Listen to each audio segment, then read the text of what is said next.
Oh, got two very special guests joining us today. I've got friend Kyle from the Pants Mafia, one of Minimum Pants from Pants Mafia, one of the great ambassadors of our game, and Alice from Goonhammer, one of the sort of great, I guess we can call you a journalist, right?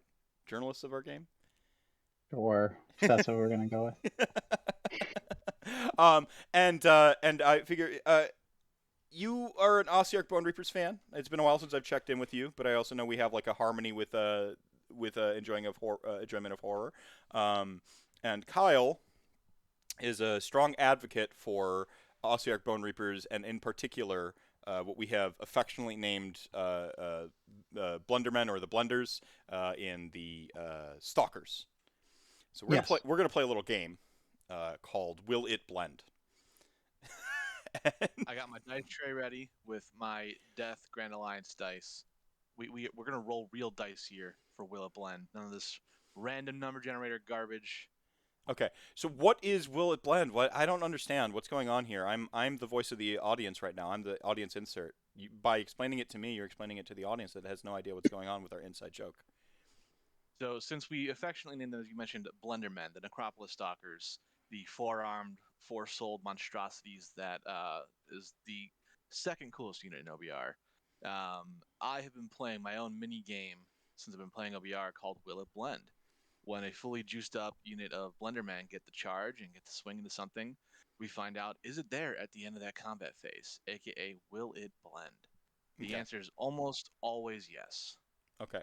So how do we do this? Is chat going to give us a unit of something to blend? Is Alice going to give us a unit of something, and we're going to ask if it's going to blend? Like, how does this work? We do a little column A, a little Well, column B.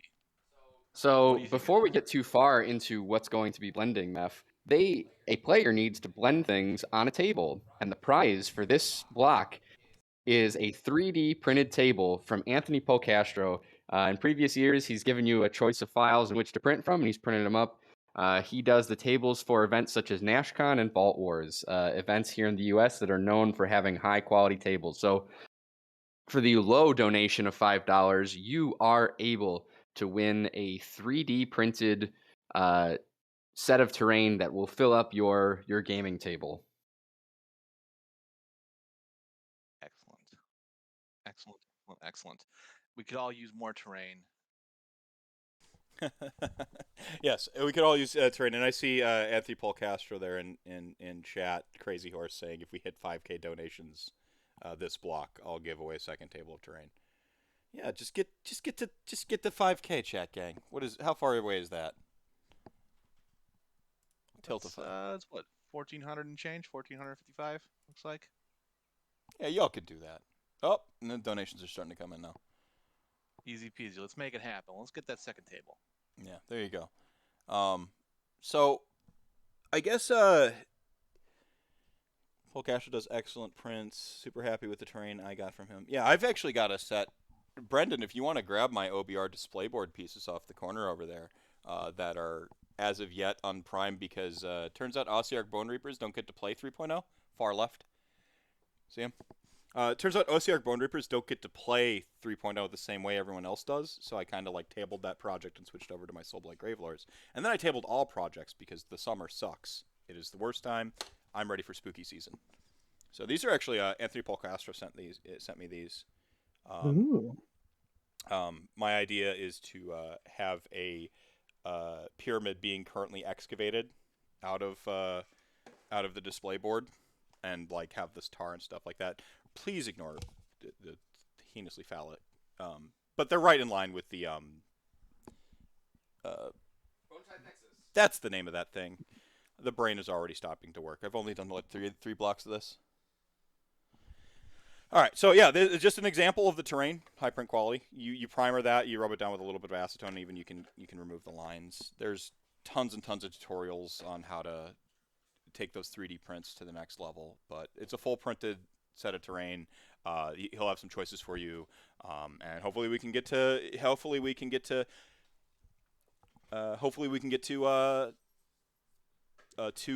those two armies. So yep. So $5,000, we'll get to two of them. Oh, doggo! I love the doggo. Okay. Get it to $5,000 and you guys will see the dog again. There you go. Yeah, the dog is like hiding in the basement now. Oh, don't We get hurt the 5,000, I'll get dog. both of my- I didn't say I would hurt her. I said you would see her again. No, Chat Gang would hurt the dog by not allowing her on stream. Yeah. Did you see that dog's face? She wants to be back on stream. Yes, I am using evil parasocial relationships right now to manipulate you into all your wonderful, wonderful money for mental I'll health. also add the incentive that I don't have any Pepsi in the house, which is a bit of a shocker for me. But I have Dr. Pepper, so we could have some Dr. Pepper milk if we get to 5K in this 2-hour block. I'll be drinking Dr. Pepper milk. Wow. How much do they have to donate for me to get your dress? I'll tell you what, we get to $6,000 in this block. I'll consider it. All right. Actually, all right. you know what? I would have to ask my wife if the price is technically her dress. Challenge accepted. I am actually drinking from my Everyday is Halloween glass because it's always spooky season, as Foxfire22 points out. But Meph, every Wednesday is spooky season. I feel like that's like a plug for something that what happens Wednesday, Foxfire? All right, so welcome to block. Ooh, this is the block 4, aptly at 4 o'clock, of the Rantathon Marathon. Like I said, or as Brendan said, removing you from chat again, Brendan. Throwing off my overlays. There we go. This is so we're just gonna hang out. We're gonna talk. So how are we deciding what blends or not? Is Alice? Do you have an idea? Maybe some stuff that do we wonder if it blends or not? Well, I was thinking we could start small and work our way up. How about we start with the classic iron wall that we see at so many places right now, the 10 Lumineth Wardens. Okay, so 10 Lumineth Wardens. What do you think, chat? Will it blend? Get your answers in there right now, chat gang. Will it blend? If you want to donate your answer, yes, no, go ahead. We'll give it a little bit. You're gonna have a combat to roll out. You can save the results. So this is to reset it, a properly buffed unit. What goes into a properly buffed unit of blenders? That's what I want Alice's opinion on. So I'm partial to Petrifex Elite over Mortis Praetorians, which is usually the more popular choice. There's a couple ways to go about it. It's easy to get the +1 to hit in either faction. In Petrifex, you can get +1 to hit via one of two ways, along with the extra rend. So that's why I usually go Petrifex for the ultimate will it blend question. That we get +1 to hit and I think we go for the full buffs. We go all in. If the plan is Blendermen, the plan is to blend and you be as blendy. What do you think, Alice? So when I run them, what's going to be there is Petrifex Elite with Katakros for the +1 to hit. Petrifex Elite for that extra rend, and you know what? Let's throw on top Soul Mason, Soul Guide. Reroll once. Absolutely, reroll the once. Yeah, so that would put the profile to. And when I run them in Petrifex Elite, I don't use the big weapons because I'd rather have more attacks. I just feel it's more reliable because it hits on a better score. So, what's your opinion on that, Alice? Do you like the big weapons or no? I actually never use the big weapons. More attacks is statistically usually better. So, and also it'll make you rolling much easier as well. Absolutely. So fully juiced, that puts the unit of 3 at that would be 15 attacks total. 2s rerolling 1s by 3s with Petrifex Rend 3 damage 2. Wait. Potential wrinkle that I just thought about as I said it out loud. If there is Katakros or a Liege nearby, they can get an extra attack instead of extra rend, which statistically would be better. It would depend upon the target because Wardens are a 4-up base and they can Aether Quartz. Well, I mean, we've got 2 different settings, right? So we can choose situationally the better because it's like a blender. You just push the different button. So we're going to set this one to Wardens. What's the optimal buff for Wardens? The more attacks or the higher rend? Higher rend, right? Quartz? Higher rend. Let's assume they do. Higher rend. Yeah, so we go for the higher rend. All right. I assume we go higher rend. All right, so we got our lovely 15 attacks here. I love that everyone's just like, it's like I have no idea. It's a foregone conclusion that the wardens are dead, but I'm known to roll like shit, so we'll see. All right. So All right, chat's had time to answer. I see Tyrant Mania coming in with yes because elves. Okay. All right. I like the way I you qualify. respect that answer. It's a good answer. All right, so we got 3 misses, 3 ones. If the crowd wants, I can put the camera down onto the dice tray. We trust you. We trust you. You shouldn't. All right, so everything hit. Thank you, Soul Mason. And then we go to 3 wounds. Oh, and also, I'm assuming in 3.0 they're bounty hunters, so that would put them at damage 4 or damage. And I assume you're in the damage stance because what other stance was over Oh, there? of course. Yeah, there is no other stance. No other stances exist besides extra and extra damage. They don't have anything else. Yeah, I don't All remember right, them so- having stances. I just remember. No, Yeah. it's just extra and extra damage every time.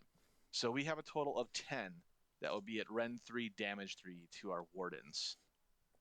So that would put them with their Aether Quartz to a 6 up. Alice, do you have dice handy? No, I do not, but I can make that happen. So how many we got? We got 10 saves looking for 6s. All Each right. 3 damage apiece. Then I will do what you said not to do and just use random.org. I got 1 6 out of that, so that's 9. 18 damage going through. The wardens have blended. It has been blunt. Okay. So. I'm sure we're all shocked by that outcome. Mhm. Okay. Okay. All right, Alice. We got to throw the blunder at something a little, maybe something else. What's another? What do you think? Yeah, I just figured we'll start it small. I want to make sure it's tanky enough because it's not really interesting otherwise. Checking. If you got ideas on will it blend or not? Get Ty them. put out an excellent suggestion that I think, just to be fair for points cost perspective, it would have to be a unit of 6 Blendermen. But he put out Kragnos. We could.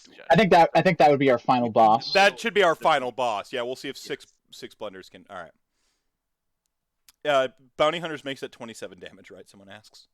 Oh, that's right. Yeah, it was 9 that went through, not at 3 damage, not 2 damage. So yeah, 27 damage. Good catch there. 10 Chaos Warriors with buffs, says Mega Boss Mike. Oh, that's a good one. Okay, so they reduce Ren by 1, right? And they're on a 4-up base, and if they all out defense, they negate what, 2 Ren then? Okay. If we're assuming best case scenario for them, which I don't know if we necessarily should. Well, you're getting the charge, right? And you're Yeah. picking where you charge, so you might not always have the best case scenario for the thing you're blending. But we can do both ways, right? Like it'd be pretty easy to. We sure can. Okay. All right, so we're in this case, because it's still pretty good armor, I'm assuming the extra rend is going to be better. Alice, what do you think? Yeah. All right. So the extra attack, same profile. Will it blend? All right, we got 2 ones to start. And then look, they both hit. Rerolling 1s on 2-ups is good, if everyone didn't know that. All right, here we go. Only a couple misses. Oh, yeah. We have 13 at Ren 3 into the Chaos Warriors. Okay. So. And they're also GVs, so it's going to be 3 damage again. Bounty Hunters is fine, everybody. Bounty Hunters is fine. Did they blend? I missed it. I was. We have 13 at Ren 3, so that would be. They're a 4-up base. They reduce 1 rend. So that goes to 6 is the Ren 2 then, effective Ren 2? Well, if they have Mystic Shield and Auricular Visions. But again, you're playing a game, so you've probably baited out the Mystic Shield elsewhere. Again, you get the charge, so you have target priority. So we're giving you target priority, I think, with the Blenderman here, right? I would say we could factor in all defense, but not Oracular Visions. Okay. So I'll put him at 5s then. Okay, so on 5s. All right. Well, that's 11 failed saves. 33 damage. No big deal. Only overkills unit by 13 wounds. Blenderman 2-0. 2-0. All right. We need a harder target. How about 10 Blight Kings? And Blight Kings. Ooh, that's a beefy one. That is a taller order for 3 Blendermen. Now, keep in mind, they are outpointed here by, what would that be, like 330 points? Then maybe cut it down to 5? Yeah, 5. They're still undercosted comparatively. They're still cheaper compared to anything else. All right. We're looking good. God, I love how efficient OBR is. That's the most satisfying thing about playing that army is when you're fighting with Mortek Guard and they got buffs, or Katakros Death Riders and they got buffs, you often wind up with more hits than you had dice to roll initially. And that's just such a good feeling for you and such a bad feeling for your opponent. And then you get into the wound rolls. And you get The sad. wound rolls did us in this time a little bit. We had 10 wounds go through at the Ren 3, damage 3 against the Blight Kings there. Okay. So at Ren 3, those would be 6s if we're assuming all-out defense? We're assuming all defense, otherwise they don't get a save. Right. Okay. And how many saves? 10. 10. Okay. All right. So 9 went through. Let's do some damage. 20 what? 27 if 9 went through. So all right. Let's do some. Disgustingly resilient. Yeah. Let's do some words. Alrighty. 1, 2, 3, 4, 5, 6, 7, 8, 9, 10, 11, 12. 12 successful wards. So that leaves 13 damage. Huh? Are they 4 wounds of model Blight Kings? Mm-hmm. It didn't blend. Plus 1 for the leader, so.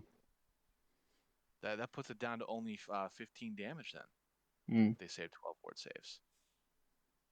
It's it was incredibly good ward save roll. I don't know what to do with my life anymore. I think we say it blended anyway. Otherwise, we ruin the premise of the show. No, right? we totally cheat. We just grab another unit of Blight Kings and throw it in the blender instead. Yeah, love it. No, I'm gonna fix that in post. Yeah, totally blended. I can't believe it blended. I can't. At reaction shots, everyone. Wow, they blended. Undercosted and still swinging above their weight class. You love to see it. Right. Do we go? I think we go for Kragnos now. Yeah, we'll everyone gets the premise. This is a great premise. We could do this for 2 hours. And, so we could easily do 2 hours. And I do every time I play with OBR. So Kragnos, we got to double the unit size to make it relatively fair. Because that's still only 340 points to 720. So there's still half the cost. And we can see will it blend. So I'm going to roll 2 batches of my 15 attacks here. And Kragnos, you need the extra rend because he's on that ridiculous 2-up save. Right. All right.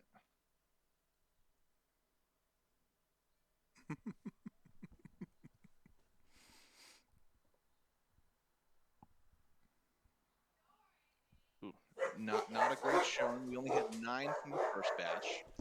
So I was going to task you with keeping track of that. We have 9 wounds on Kragnos so far.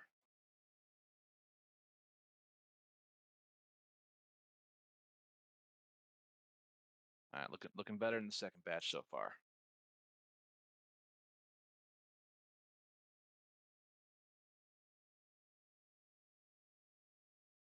Looking much better in the second batch. Then we have 12. So we have 21 at Ren 3 into Kragnos. 21 at Ren 3. Now you assume he's going to off-defense that because he's Kragnos. Yeah. So that puts him at a 4-up with the Ren 3 then, because he'll be effectively a 1. We're 21. All right, so that is 1, 2, 3, 4, 5, 6, 7, 8, 9. 9 failed saves. That's 18 damage. Does he have 20 wounds? And he's got a ward too, right? Yeah, 6 upward.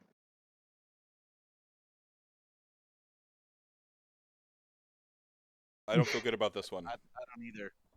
Yeah, I'm feeling good. past Oh, he's 2, so exactly 16 18 damage. wounds. Past 2 wards, 16. So I'm going to go into bonus rounds here. Does Kragnos kill the unit of 6 on the swing back? Let's find out. That's gonna come down to. Well, he's gonna be in his lowest tier, but his attacks don't really tier much. He loses some hooves. Goes down to 3 hoof attacks. And because we don't acknowledge the existence of other stances, you know, and this phase we use the combat stance anyways. 3s for Kragnos. And he can't all-out attack because he all-out defensed. Molly shrubbery again? Alright, so we got 3 saves at Rend 3. So it'll be a Rend 2 with the Petrifex buff.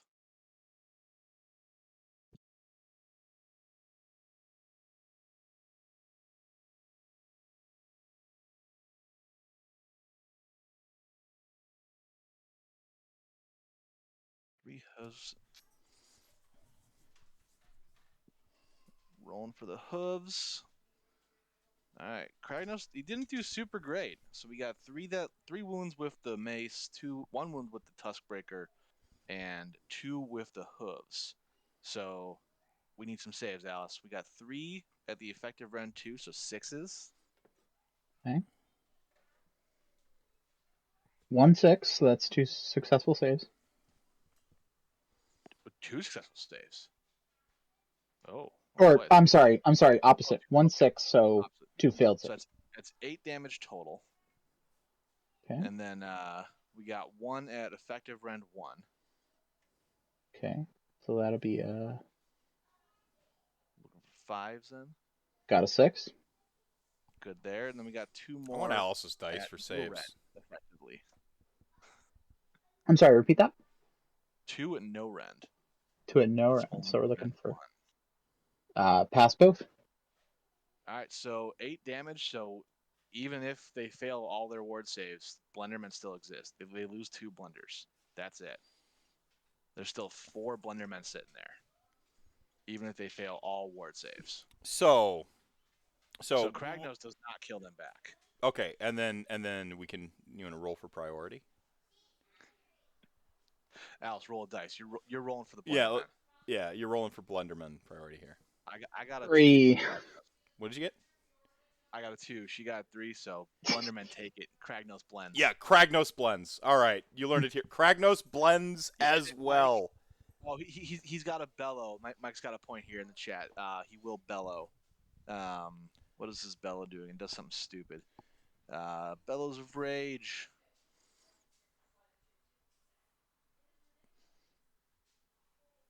Oh, it does D3 mortal wounds. Mike, it's not going to mean anything. It's not going to kill Blenderman.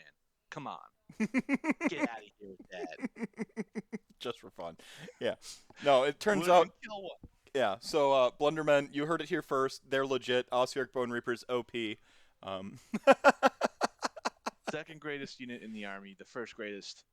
Katakros. Warcasts. Oh, I thought it was Katakros. It's totally Katakros. For you and Brendan, it's Katakros. For me, it always has been and always will be the Warcasts. All right, 16 more ghasts. Well, technically I only have 10. Brendan has 16, but he doesn't have the guts to put them on the table. So highly scientific process here of blending complete. We have proven that Blundermen do in fact blend everything. You saw it here first. This was empirical. You're all. They did not fail to blend a single target that was sent at it. Flawless scientific method. Yeah. All right. So I was told we had a topic of will it blend tonight. Remember, everybody, donate minimum $5.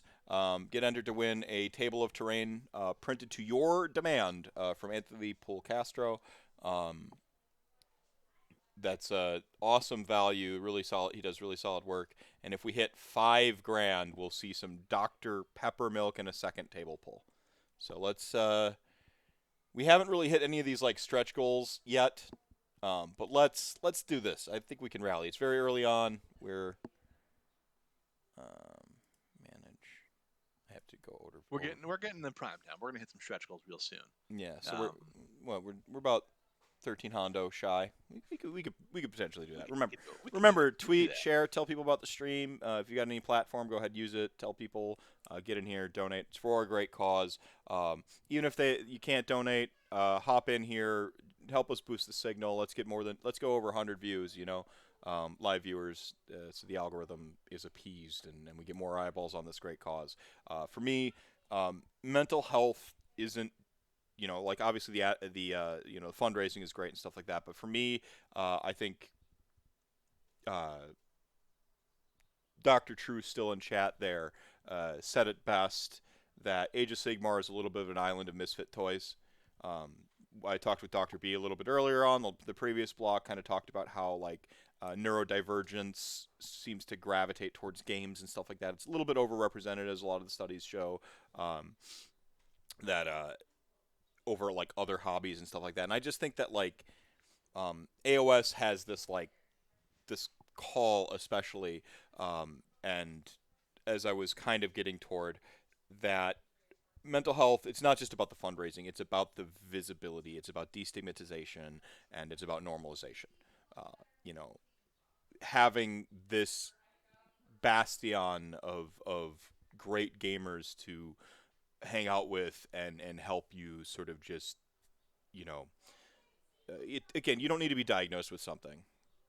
We can all have bad mental health days, and you have this like awesome little island where we all like party and hang out and play this game we all love so much as this like jumping off point, as this central point, and then from there you get into other aspects and stuff like that. So really normalizing, destigmatizing mental health. That's the real goal. So the more people watching this, the better. Like to know that you can't always know what's inside somebody's head. And sometimes you don't even know what's in your own head, unless you've drank Pepsi milk and you have eyeballs in the center of your head.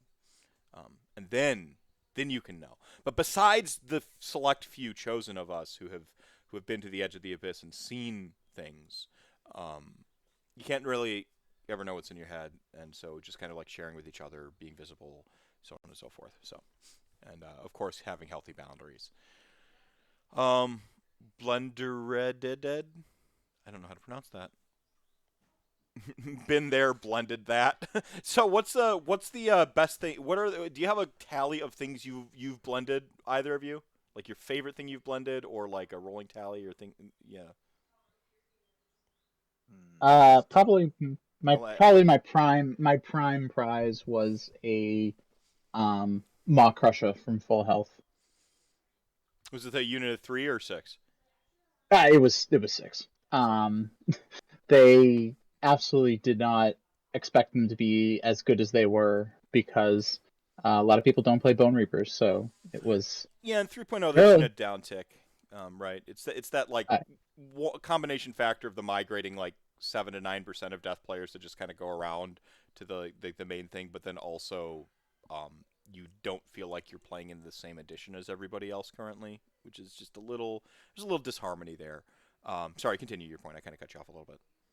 No, I just think every time I go to an event, I basically have to say to people, I'm like, do you know Bonereapers? And they all say, kinda. So when I try to explain the mechanic, they will go, I'll just take your word for it. And I'm like, okay. Especially the rolling the dice for RDP, it's a huge cluster to explain. But anyway, good save. Good. I know the second half of cluster. But yeah, it can be a bit of a mess to explain. But I mean, in some ways that is an advantage, because nobody knows what your stuff does, and that means you can really catch them off guard with, hey, this stuff is effective if it gets put into the right situation at the right time.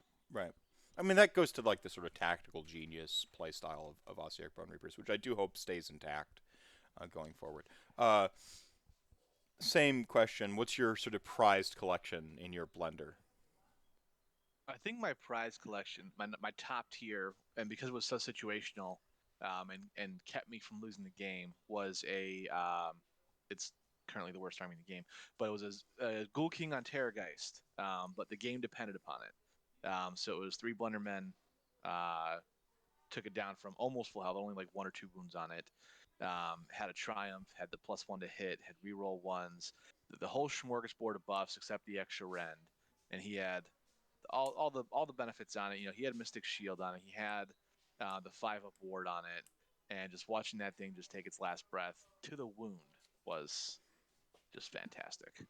Love it. So do you think? So Alice, you mentioned that like walking up to a table, people don't necessarily know Ossiarch Bonereaper, so on and so forth. Do you think we've given up some of our OBR edge by letting people know that it will blend?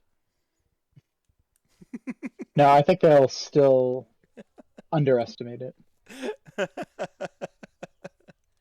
No, rational nihilist. I don't know what you're talking about, Meph. OBR. I agree. They're the best army. What? I can still. These things can be true. That I mean, at the same time, that's dialectics first and foremost, but also that they're not playing 3.0 doesn't mean that they're not great. What are you talking about? Of course they're great. They're the best army. The other best army is Soulblight Gravelords and whatever death army I'm into at the moment. Besides Ossiarch Bonereapers, it's true. The best army you take from other Grand Alliances and turn them into a death army. Right. You just murder them and then they become undead. Exactly. Yeah. See, every army is death eventually.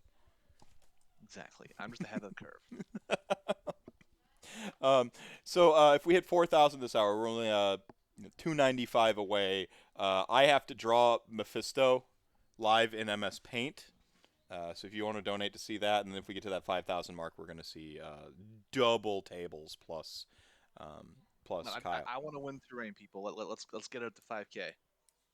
Yeah, right on. I want 2 bites at the apple. 2 bites at the apple. Yeah, that's how that goes. So any topics, y'all? House, I feel like I haven't talked to you in kind of forever, and I know I get busy and stuff like that. And gosh, it'd probably be about this time last year. It was the last time we kind of talked. Anything going on at Goonhammer? Anything you want to talk about? Anything that's been in your purview or peripheral regarding Age of Sigmar, mental health, any of our topics that we kind of touch on? Not to put you too much on the spot, but no, totally fine. I mean, I came on here as a guest. It's not like it was an accident. Kyle's a little bit bad. We had to fill spot, but thanks for coming on, Kyle. No, the ambassadorship. That's what it's about, right? So yeah, sorry, Alice, cut you off again. So I have a way of framing this that kind of crossed my mind about. I was having this discussion with some people, particularly about because I just came from Summer Slaughter last weekend, and which is for those who don't know, very large tournament in Pennsylvania.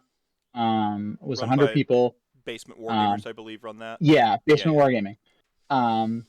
So a lot of big names in the community were there, things of that nature. And just because it's been the past couple of weeks since the General's Handbook came out, the 2 scourges of the meta right now, because I thought to bring them both in my list, Purple Sun and Kronspine. The framing around the Kronspine was about, is there any army that is not improved by including it? Mm-hmm. And chat, of course, I'd love to hear anybody's suggestions, their thoughts on that matter as well. All right, checking. So I mean, so Alice has posed, is there an army not improved by bringing Kronspine? So do you want to sort of set, or maybe Kyle, since you haven't talked for a minute, if you know off the top of your head, what is Kronspine? How much does it cost? Like set that for just for those. We've got like a lot of cross pollination going on, so like kind of include people in on the conversation. Kronspine, of course, comes in the Thondia box set that I have sitting over there because even though I'm not playing Warhammer for various reasons right now at tournaments, doesn't mean I don't think like a tournament player. I'm still a filthmonger at heart, after all. Kidding. So yeah. I've never seen the Kronspine in action. It's a flat 400. I've heard it does terrible things to people. It is a counterplay to the Purple Sun. because it can eat endless spells. That's the benefit of it. Is it eats those things. I've heard tales of woe of it just obliterating people's lines, but I have never had it done to me. Yeah. I've So yet to face one. all right, Alice, you wanna kind of frame what Kronspine is, what you've observed from the tournament and stuff like that? Sure. So worth noting first around the Kronspine. First, let's lay out like why it's kind of nasty at like a baseline level. Is it has built in 6 attacks that are 3 to hit, 3 to wound, Ren -2, damage 2, and 1 attack which is 3 to hit, 2 to wound, Ren -3, damage 4. Now, those attacks are increased by whatever level the Kronspine is. So you add whatever its level is to the number of attacks. So that first profile, I said that there were 6. It actually comes onto the field at level 2. So it actually starts with 8 of those Ren -2, damage 2 attacks, and 3 of the bite attacks, which are Ren -3, damage 4. Now, if you you don't get to kill the Kronspine in the traditional way. Instead, your opponent tracks the number of wounds that it's taken, roll 3d6, and then they have to beat the amount of damage they've taken in order for it to not go down a level. It only dies when it hits level 0. So since it comes in at level 2, it's impossible to kill in the first turn. You could theoretically hit it with a bunch of ranged attacks to nail it on turn 1 and bring it down a level, if they do sufficient damage to bring it down a level, but you're never going to kill it, which is one of the big things about it. It can die to an instant attack, but not through just traditional damage. So Which hand to means dust, I that can hand to dust it. Yes, you can. Oh, so it's not a problem. As far as I'm It's fine. no, as It's far fair. as I'm aware, It's very balanced. someone could correct me on that. But there's also some other tricks that it's got. Once it's in combat, you can't retreat from it, so it can very easily lock things down. Even if you kill the one it's bonded to, it even gets stronger. It's not really the downside that it's painted to be. So overall, and because of the damage mechanic, it's really hard to estimate just how much damage you need to do. With a normal model, it's do 18 wounds. That's what you do. Thank you, Mr. Reliable. I didn't know if that reduced it or not. So okay, it just brings it down a level, so you can't even instant kill it. But you have to kind of like play this game of weighing how much damage is sufficient to beat the average, and even though they may just roll really high. Right. No, I mean because that's messing with your decision trees when you have that sort of like unreliable information on a decision tree. When you look at an amount of wounds, factor in the saves, you're like, on average, this is what should happen, and that's how you play your turn. To that outcome, and then sometimes you factor in, okay, like, well, it's less risky that I do this other thing, or it's risky that I get this much damage, but if I do, I swing the game. That's a decision tree. That's how it goes, right? With Kronspire, kind of throws that off a little bit. But the question you posed was, is there an army that it doesn't make any better? And it's 400 points to include it in an army. You bond it to like a hero model, as I understand, right? Yes. And then it's in your army, and any army can take it. So, Chat Gang, I saw someone say DOK don't need it. Okay, Daughters of Cain don't need it, but does it improve them? That was the question posited. So, how you had this conversation at your tournament? Was it just like you looked around and like everyone had Purple Suns and Kronspires, and that was like as far as the eye could see? There's 100 out of 100 had it, or rough. It's very popular right now. Kronspine, it's kind of iffy because getting the model right now is very difficult because it's only in that Thondia terrain set. Yeah, that $200 box, $200 box set. So yeah, it's like if you're at a tournament that allows 3D printing, there's like a skeletal centipede that's going around. People 3D print that and bring it to tournaments. That's funny. But it means that if you don't have 3D printing or have access to someone who does, that it can be more difficult to get. Purple Sun, other than the fact that malign sorcery has been difficult to get for a while now, that's a little more available. It's also cheaper. Fits right into lists. 70 points is much too cheap for what it does. I agree. I think I said the floor is like 150 on that. I think But Vince said if it was 140, he'd already be like, yep, ship it, whatever. I think 150. You got to make it a decision. Like it's got to be like it shouldn't be in every list. That's the problem with Purple Sun is I think in one hand it is a little bit fair because any list can have access to this thing if need be, but it's still got to be a decision to make. I can find 70 points in virtually any list for how good that is.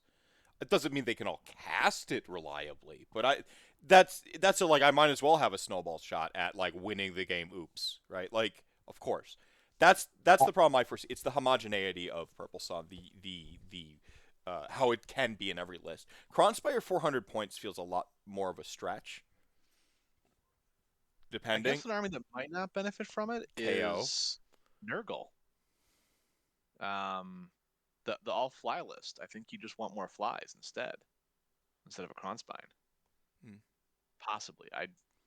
And it's funny because have more flies. We're seeing a little bit of the Luminarch effect with it, where I love seeing all the different conversions people keep coming out with, so that everyone can have a Kronspine. And in like one full calendar year, I assure you, Games Workshop, once they've moved all those boxes, will just like nerf it into oblivion. That's why if you're buying the terrain box, you should be buying it for the terrain, because that sucker is going to become shelf fodder in a year. Mark my words. Not that I'm trying to dissuade you. Go ahead. I have 100 Skeleton Warriors on my shelf that I'm not going to use anymore because they're the old ones. So I could just morph those into a Kronspine. Yeah. My just to talk to Chat Gang here for a second there. Formicidae. I am a defender of Purple Sun. I think it does what it says on the tin. It is the Purple Sun of the Death Dimension. It should kill you outright. And being in its 6-inch bubble. It's 3 inches for the insta death effect. Yeah, but 3 inches for the 6-inch bubble for -1 defense. That's pretty screenable on the thing in your back. There's ways. I know people can teleport and like lob it into your army, but those are very specific armies, and that is usually a signifier that those very specific armies are doing something else. That via that they have a mechanism that is not playing with the game nicely, not the Purple Sun. How do you anyway. So I'm a big fan of Purple Sun. I'm about the biggest stan you will find for it. It is perfect. Finally, as advertised on the tin, I have wanted my 100. I have wanted my 100 point ball of death. I forced it into lists when it was bad, just because I wanted to play with it. I overdid my base when I finally bought mine. Like a year or two ago for my Ossiarch Bonereaper army. I don't know. Time's meaningless. I have no idea. When did Ossiarch Bonereapers come out? Oh my god. Too long ago. Is that like 3 years ago now? Oh, jeepers. So 3 years ago when I bought my Purple Sun to go with my Ossiarch Bonereapers army, because I'm like, why not? Right? Like, and it was just like a meme. Heck, I think I was even running into my Legion of Nagash, but then I was borrowing people's Purple Sun. Point is, I'm about the biggest stand for this thing it can get. It's too cheap. Like, I don't want the War Scroll changed. I just want its points to go up.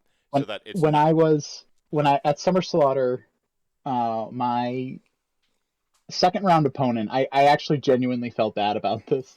I played against Daughters of Cain and used Archon to give it that extra 6 inches.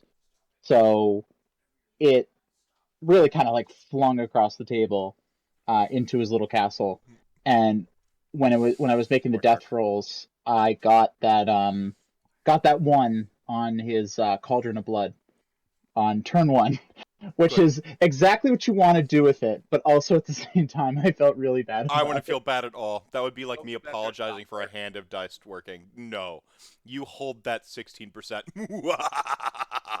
And I'm just going to laugh at you as you like psych yourself out thinking you've already lost the game because you lost one toy and then I'm going to tell you to get good, because if you think the game's over at one toy, do I have an army you should have been playing for 3 years, where someone kills your 900 point wizard because they have spaceships that just shoot them dead at deployment, and then you try to figure out a way to win a game with 1100 points against 2000 points and still do it, because you're not a coward. You face adversity like a bouse and you fight. Sorry, where was I blacked out. Was someone saying Purple Sun was bad again? Was that the rant? Yeah, 200 points, and or was it Mass from our Effect? good It wasn't Christian. Mass Effect 3, was it? I didn't do the Mass Effect 3 rant. Where am I? Not yet, but I'll get you there. Don't No. worry. All right, sorry, I'm cutting you off there. What's up, Kyle? Christian made a great fix suggestion for the Purple Sun. You make it 200 points, but instead of deleting a model, it deletes a unit on a 1. Yes! Declare that. Hmm. Buy. 200 points, delete a unit. No, For fulminators, buy. For dragons, buy. See that I love Long strikes, eat shit. See, I love the leaning into it. Quite honestly, I like big effects in this game. You just got to pay for your big effect is my only stipulation, right? It should be a decision if it's sufficiently big and game changing. Like at 70 points, Purple Sun's not a decision. Which brings us back to the Kronspire.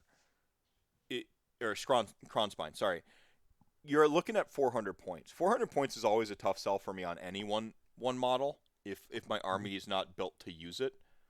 This thing's not absorbing buffs per se. It's kind of an engine unto itself, but it's disruptive enough unto itself that it doesn't need to absorb all of the buffs either. From like your allegiance abilities and stuff like that. Like, it's an interesting quandary. I hazard to like ever be too worried about anything in this game because I know it's all just temporary anyway. So I don't know. And I think about Kronspine's implication in lists that we've been seeing lately, where it's a lot of MSU spam. As our friend Dr. Nick True says, his narrative Bone Splitters list with 14 units of Big Stabbers. You drop that down to 10, you put in a Kronspine, you give the Kronspine all-out attack, all of a sudden all 10 units of Bone those Big Stabbers within 12 inches get the all-out attack. So if you're running MSU spam, Kronspine is drastically improved in its efficiency, just handing out a huge +1 to hit bubble. Yeah, so it can get pretty wild. Yeah, so the thing with like Purple Sun is because it can go in every list, it doesn't mean it should. Obviously, some lists are going to use it better than others. Every list. Sure, it's an auto include. Sure, it's 70 points. It's an auto include. And again, that's the crime. You put it at 200 points, even as is out the box. You're gonna see it drop off dramatically. You're gonna see it. You're not in the Cawblade meta. It's a Magic the Gathering reference. Cawblade. The problem with Cawblade was the best way to beat Cawblade was to just play Cawblade because no other deck in the entire meta even 50-50 did it. Purple Sun is not Cawblade. The best way to beat, Purple Sun isn't to run a Purple Sun. You're just auto-including it. It's a different crime. Kronspine, for contrast, seems more in the Cawblade side of things. The best way to beat Kronspine is to run your own Kronspine, which is, again, it's a different crime. Auto-include versus the best way to beat it is to just use it. Those are two different things. I can beat Purple Sun. Good luck casting it against me, first and foremost. Unless you have some uncounterable Unbelievable! And even then, get good, position better. Like, to say that you can't counter a Purple Sun that's in play is kind of ludicrous. First and foremost, all endless spells have blowback factor. Like, there are more levers of play than just that to be like I get it, the 16% is the biggest effect we can have in the game. But it's on a thing called the Purple Sun of Death Dimension. I mean, the alternate is boring mortal wounds. Like, where do we draw the line between things get to be awesome and huge and big and as advertised, and it's just numbers and it's boring and it's just the same. Here's a bunch of different ways to do mortal wounds. Woo, You can honestly put it at 100 points and then leave it at there and just remove the save mechanic. Let it blow units up at 100 points, but with both things, needs to go to 200. I used it in a game last night against my buddy Slanesh, and making my hammerers effectively Ren 2 with just the purple sun nearby, they just shoot through things. Yeah. Or making my ironclad that Well, I it's had it's your own exposed stuff set that and that everything. getting punished too, though. Oh, but there's nothing left after Sure. a full unit swings at Rent 2. There's nothing left there. And 6 inches is enough of a bubble that you can maneuver it in such a way that you're not getting touched by it. Yeah, like there's a couple points where I had it in a spot where if my opponent, he needed to charge me to make things happen in the game for him, his unit was going to get tagged by it based on where I put the sun, and my unit wasn't, based on where I maneuvered it. So there are ways to get the benefit from it and reap no negatives from it. Does too much for what it's worth. Yeah. Fat Kid Sports asking, Minimum Pants, how is Maximum Pants doing? How is Christian doing? He's doing pretty good as far as I know. He wishes there were more one-dayers and things like that down in Southern Australia where he's at. Don't get to talk to him as much as frequently. With the time zone difference makes it a little difficult. But I know he's happy to be back home. No, not but bad. we all miss him here in the Midwest. We miss him a lot. That's a rare effect in and of itself. Yeah, I don't know. Like I said, I don't. I'm about the hugest stand of Purple Sun you can get, and I see it as a problem with ubiquity, more than anything. I don't think the mechanic is beyond saving. I'm with you there. I think one of the things that I've always liked about Sigmar more than 40k, it's sort of tapered down maybe to a point that's good. But one of the things I always liked more about Sigmar over 40k is that they always felt more willing to experiment with weird stuff. Mm-hmm. Whether it be weird or just or just causes huge influxes over just a few dice rolls. One of the things I usually tell people coming from 40k is that mortal wounds are much, much more rampant in Sigmar. So expect stuff to just kind of die. Yeah, things are just going to die. It's how the game is designed, and it's something you adjust to. Well, I mean, and this is a perception thing. It's a perception thing. Statistically speaking, I have a unit that rolls more dice and is more likely to kill you than a Purple Sun, by far and away, and take stuff off the board from further away. All men are more likely to kill you than a Purple Sun. Yeah, Blundermen are more likely to kill you than Purple Men, but I got to get them to you, right? But they cost more than a Purple Sun. Sure. By a lot. Sure.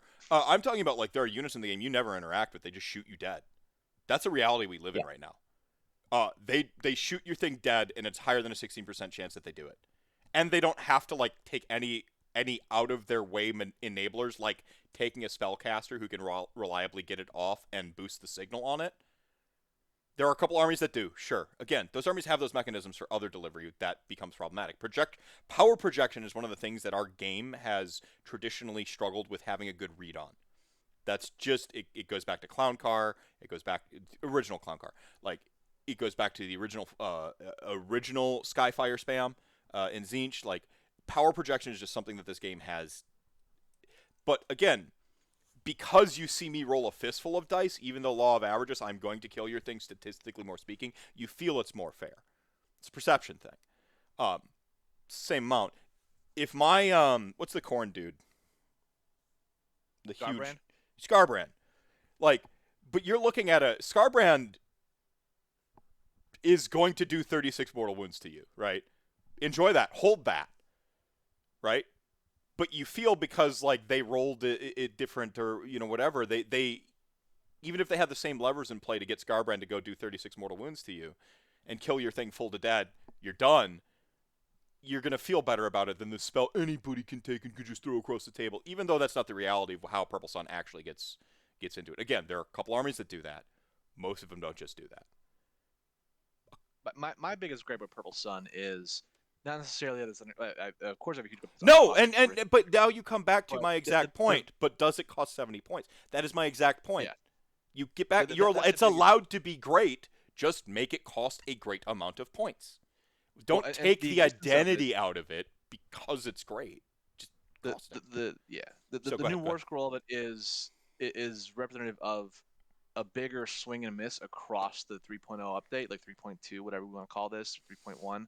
of this season of Age of Sigmar, because this is supposed to be the season of the Galatian veterans. The infantry. They wanted to foster in the age of using lots of infantry again, and so they made the GV rule, tag that keyword, give benefits to those units. Cool. Then they also include the Purple Sun to disincentivize taking monsters, because you want to take a lot less big monsters and things that could be just like 400 points that could disappear on a roll of a 1 if that thing exists in the meta.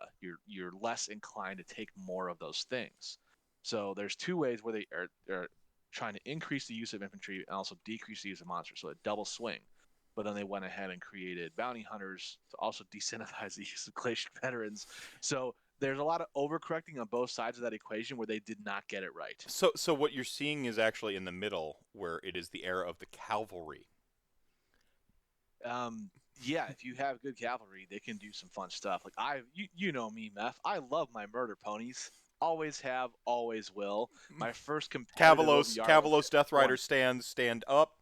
OG Hexwraith and or Black Knight stand up. Like, yeah. I miss the good old days of Black Knight missiles. Or Brass Stampede. Got any Brass Stampede in the house? Yeah. No, it's. I mean, you're gonna see like this mid zone where as people solve the meta, it's called, right. We're still in that solving the meta period, where people are gonna kind of gravitate. Actually, like they're gonna gravitate towards their chonk units, like their Blenderman, whatever that bruiser unit, that weird sort of middle space that we don't really have defined in the game too well. And you're gonna gravitate towards cavalry, I think, because they disincentivized big stompy monsters. We lived in the big stompy monster era for a while there, right? We got to see what that hero hammer monster hammer was. People were just as upset then, because you stupid sons of behemoth just show up with the game. Like, like there's always. It's important to note that the community is always outraged about whatever it is. It's just different people are talking, because people have different things that they value and love, but it's usually about the same volume, right? I am advocating the same thing I've always advocated for. I will defend what I think. I try to articulate it well so you understand why I think what I think. I'm not trying to tell anyone in Chat Gang what they should think. I want to hopefully help you think better. To give you tools to help think and widen a perspective, but I'm not telling you what to think. If you don't like a mechanic, that's fine. It's fine to not like mechanics. Like, some people don't like tank armies, some people don't like alpha armies, some people don't like. Everyone's got their stuff. It's that variety that makes this game so awesome, and I think it has a depth and a breadth to it that is enabling of that. What worries me is every time something exceptional does show up, we chop the head off and we keep lowering things down rather than raising things up. And that will always be a worry for me. A point I was trying to kind of talk with the Warhammer Weekenders, Warhammer Weekendly, I don't know, was I fear homogeneity of the game, because every time the interesting stuff shows back up again, we get rid of it. We try to end up in this rote place where things just are the numbers now, and they're within a threshold of the numbers. And again, we have this power. Oftentimes, the power comes back to incongruency of power projection, which is a lot harder to identify than Sun, bad, I hate Sun. It's really easy to point at one thing that you think is destroying the meta or ruining the game. It's a lot harder to look at levers and mechanisms that need to be addressed. It's a lot harder to tune those gears on the inside of it. What's the not Richard Garfield, designer for Magic the Gathering. Halo's got to be in chat right now. Richard Garfield, and I always confuse him with there's two of them, the two main ones. Anyway, when people are complaining about something in your community, they're really good at detecting that there is a problem. They're horrible at figuring out what that problem is, and they're worse at figuring out the solution. And so what Games Workshop has a problem of doing is listening to that the alarm is going off, and they don't really look to Mark Rosewater. Thank you so much. I knew Checking's always got your back.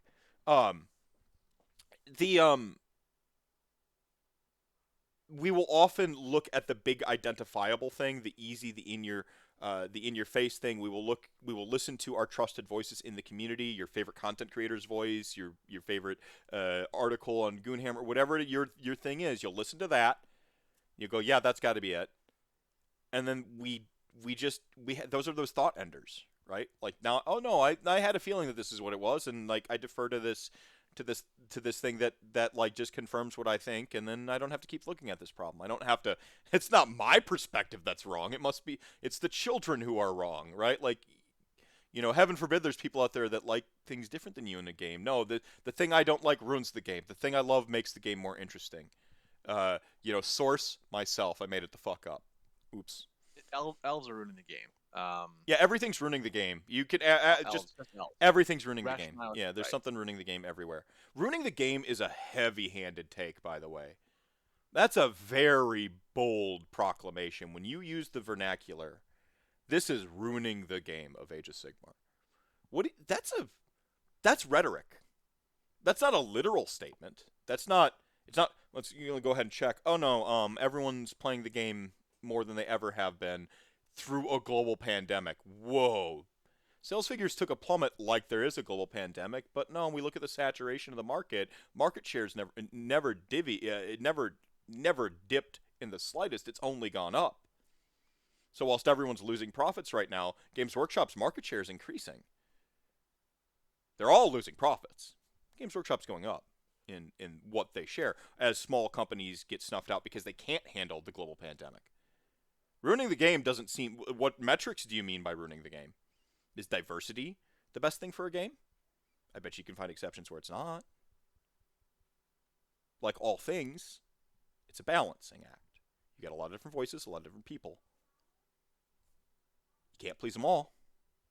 But you probably shouldn't keep catering to the squeaky wheel when you have other problems. Philosophically speaking. Take from what you will. Just... So, speaking of raising the bar... That's a segue.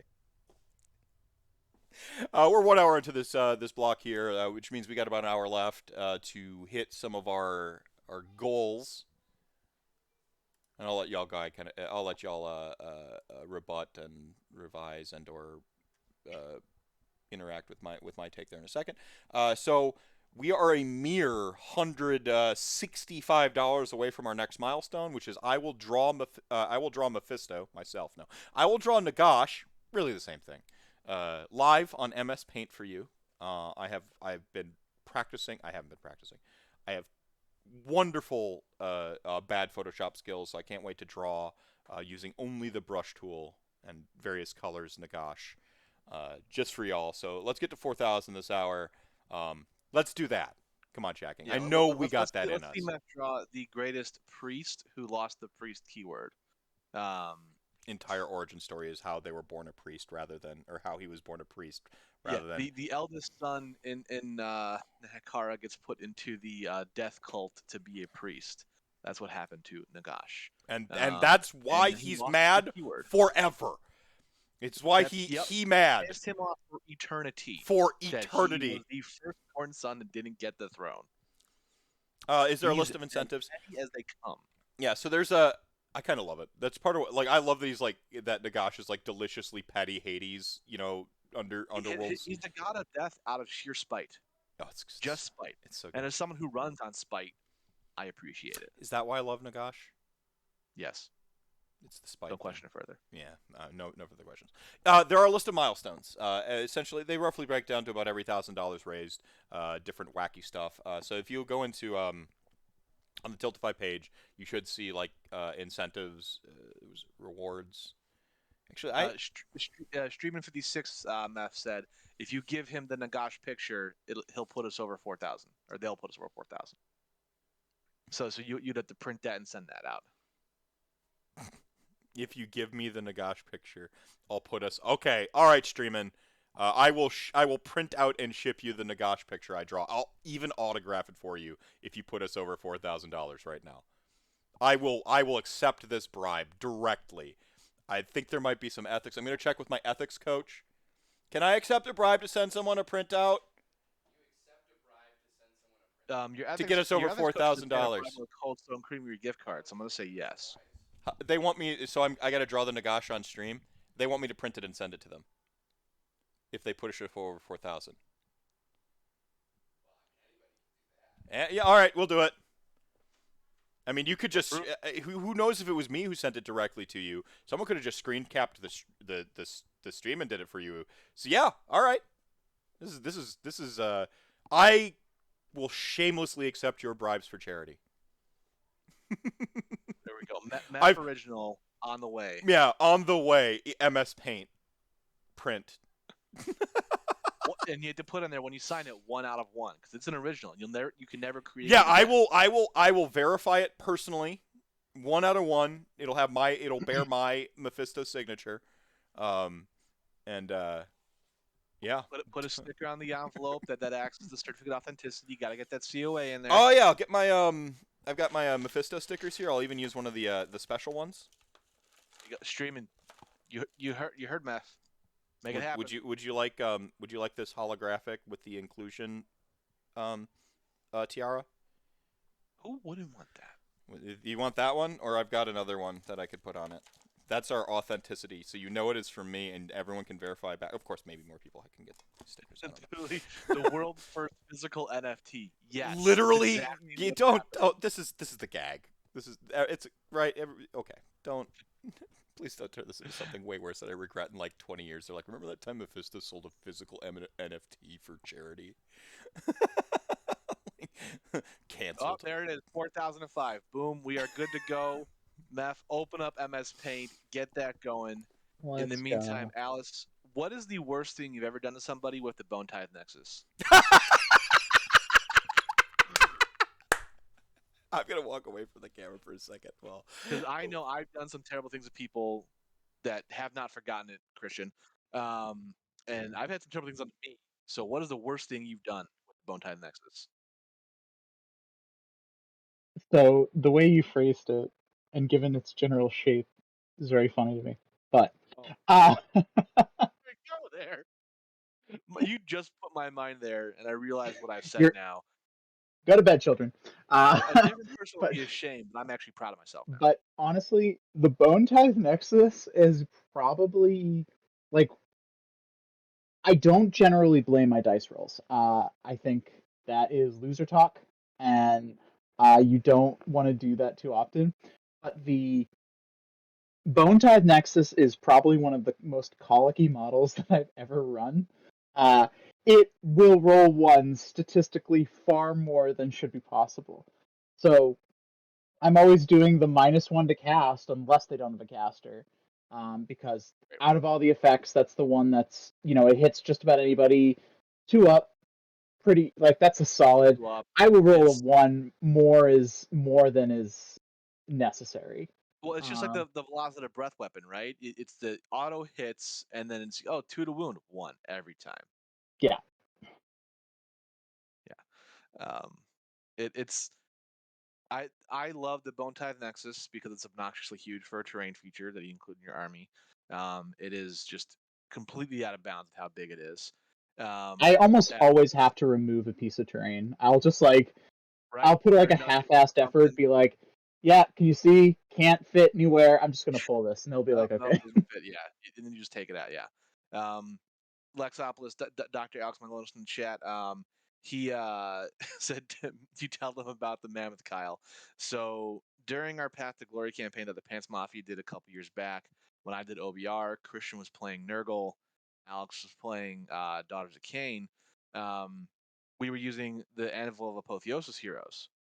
And I found the most busted way to build them was to put all the points into the mount attacks, because they were all 1 point to increase its effectiveness as opposed to 2 for all the rider stuff. So I had like 5 attacks that were 2s by 2s, like Rend 3, 4 damage. It was stupid. It was real stupid. I used the Curse of Exhaustion to make Christian's War Mammoth, that massive, stupid thing that has like 20 wounds, not able to charge more than 1d6, and can't run. So it basically forced him to leave it out in the open because it couldn't get anywhere then. and then I was able to to beta charge it and remove it in the bottom of one and make Christian real sad that at that point, like, one half of his army was gone in one swing, all thanks to Curse of Exhaustion, because he failed the charge out with his 1d6. And he has not stopped complaining about the Bone-tithe Nexus since. He has hated it before and hates it even more fervently now. Yeah, it's interesting because, like, on paper the reduced charge one is fantastic. I think the range, it's tough with the range because, like, 18 inches is pretty generous, especially for such a big model. But it never quite seems to be where I need it to be at the time. It's just like they're always just outside of 18, or I'm going to be the one who charges in anyway. So I never quite get there with it. Yeah, it sometimes it is. A lot of times I feel like it's left out in the cold a little bit. It honestly depends on the battle plan. If you're playing in the battle plan where you have like the half territories, then it's great because you can put it That's a fair so much point. farther up. I love those battle plans when I'm playing OBR. It most recently the event I was at that was in Indy, the Midwest Makeup. I was playing my Fire Slayers and I wound up against an OBR player, and I did end up winning the game, but there were some things that happened, and I had to sit there and think, like, is this what I've been doing to people? This is not fun. This is not good. The two things he did to me every single turn, he never failed the roll, never failed the cast. My unit of 10 Hearthguard that have the mortal wound weapons, so the 6 of the hit, the 2 mortals in addition. So the only thing that makes him good, he had Drain Vitality on him every single turn with the buffed range from Archon. So I have to reroll 6 of the hit and save. So basically, I have to reroll a 6 into a 6 to make that unit worth anything in combat. And then he also hit him with the Curse of Exhaustion from the Nexus, so they couldn't even run to get anywhere useful. So they just sat on my back objective for 4 turns until they finally could do something round 5. And I'm like, this is terrible. Why do I do this to people? I had to have it done to me to realize how awful it was. Yeah, Gatekeeper. Yeah, that spell is great. It's so good. Force people to reroll 6 of the hit and wound. Awesome, just fantastic. Or not hit and wound, hit and save. Yeah, It's such a double whammy good thing in OBR too, especially if you're playing Petrifex and you have a lot of extra end to throw around. You're putting people on 6 of the save pretty often, and then they got to re-roll it. It's fantastic. that's the best one. It's like, oh yeah, you got to make 6s. Oh, and also you have to reroll 6s. Take your 6s and then turn them into 6s again. Good luck. And look me in the eyes while you do it. Yeah, I've taken down stuff way above my weight class by being able to pull that one off. It's fantastic. It's such a useful thing. It's one of the few spells that I end up feeling like, oh, this is actually a really good spell that anybody would kill to have. Yeah, that and like a Mortal Contract is low key great, super situational to use. But Dr. Nick, if you're watching, you remember that I killed your Maw Crusher with it, because you decided to do damage in every single phase, and I just kept taking away mortal wounds at you. That was your bad decision, not mine. Because the Maw Crusher, it shoots, it does impact wounds, and that does damage in combat. We go, hey, those are all 3 different phases. Great. Take 3d3 mortal wounds across those phases.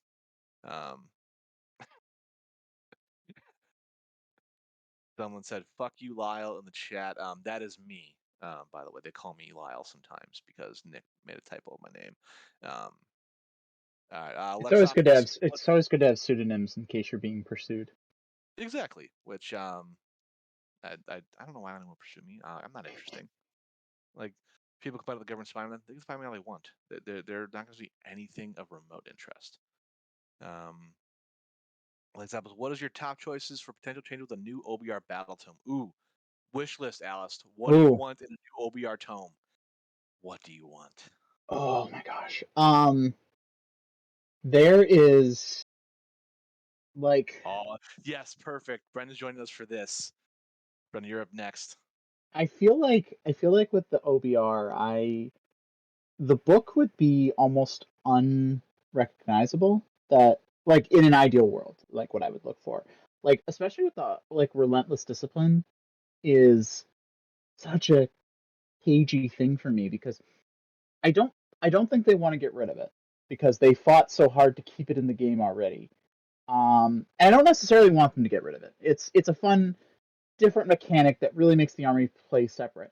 But I don't know how you approach it without, you know, I don't want them to just make because like one of the things like as an example of what I was thinking of like I was thinking about Shield Wall on Mortek Guard, and I was always thinking like, oh, are they going to get rid of the rerolls on that because getting rid of rerolls has sort of been a game wide thing at this point.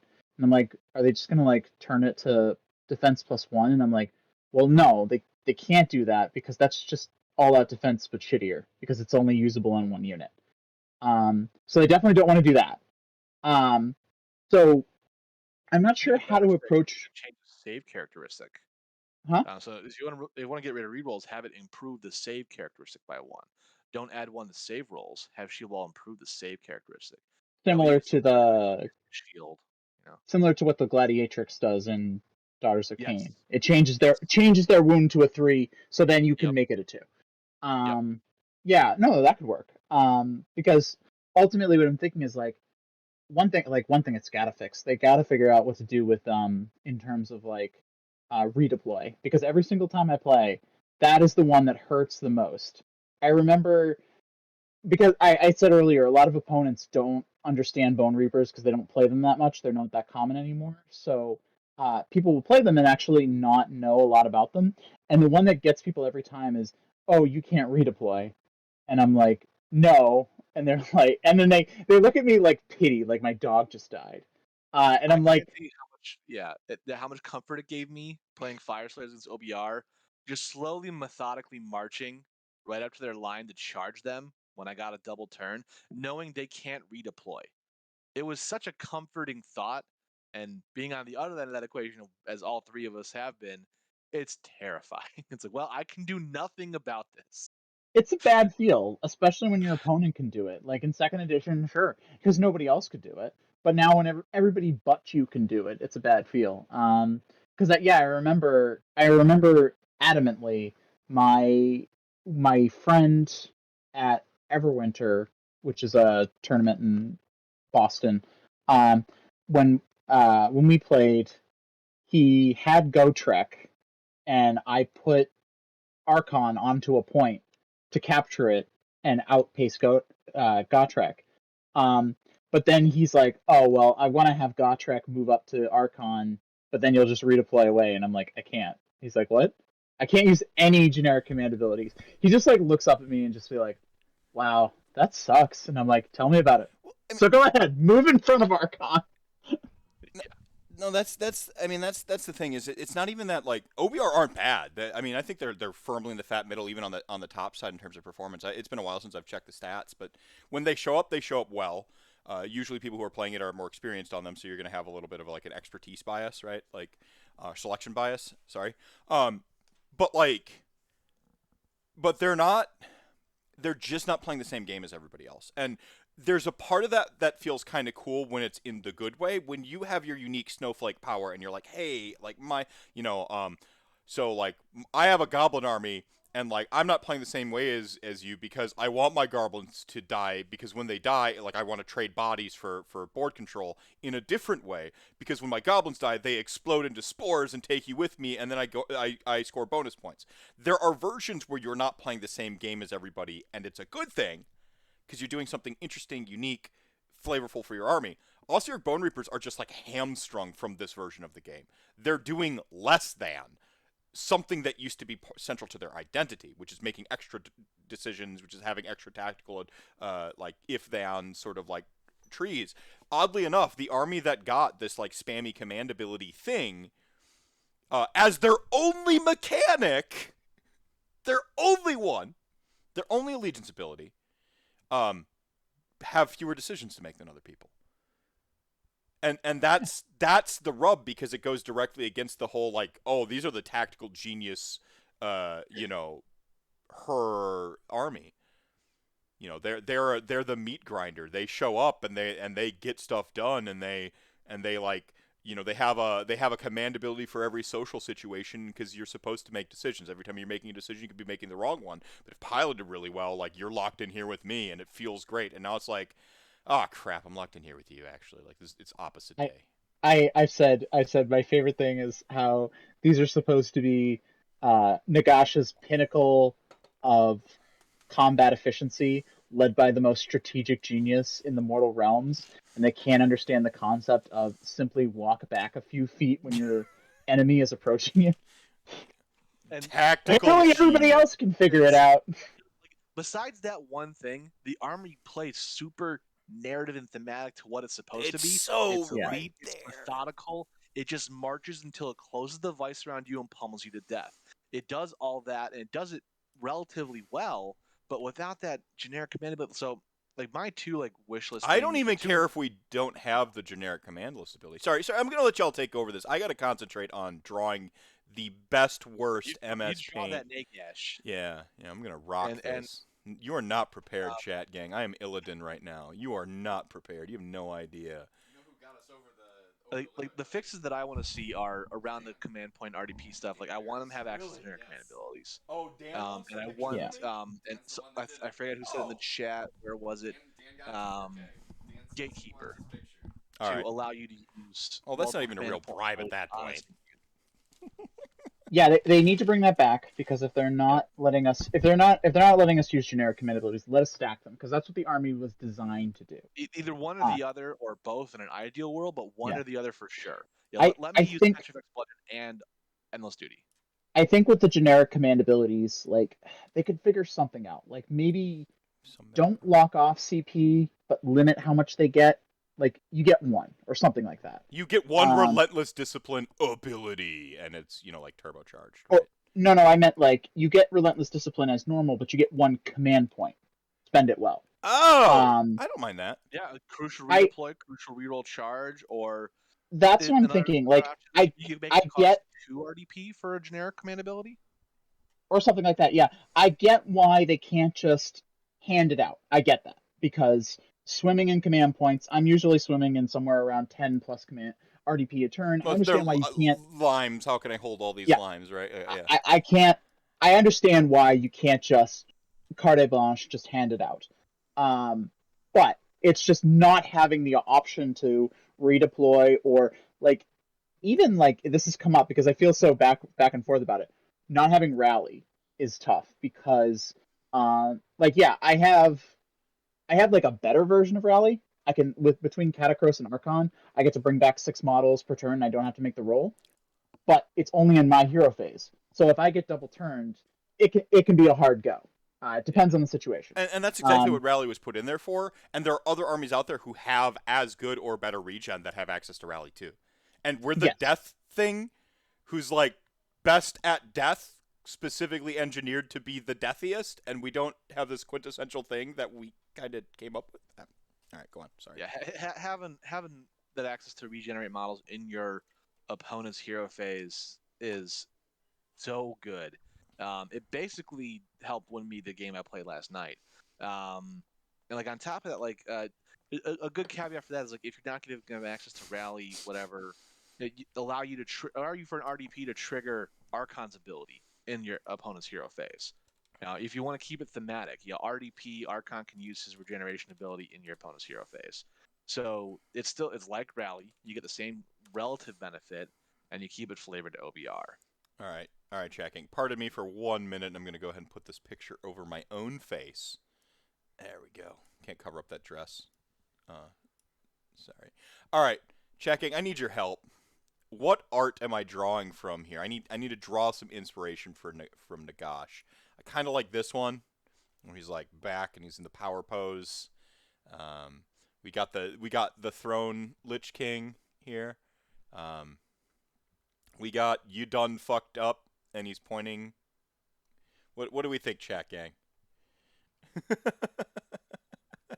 We got totally strutting it in the primordial soup. Nagash being extra. Nagash being extra. Which one's that? The one you had highlighted. Either that one or the throne, because it's just so classic. Nagash being extra. This one with the No, in the upper right. upper The one right. swimming in the pool Yeah. of his Yeah, own that one. ego. This That one? Be an extra. Oh, I love that. Nagash being extra. That's the official canon. So I'm going to title this art. Here we go. Go ahead and. All right, continue. Continue. All right. I'm going to grab So my chiller number font. one wish list item for the new OBR book comes with a new unit. It's something that you've all heard me say before. I want an honest to God bone giant back.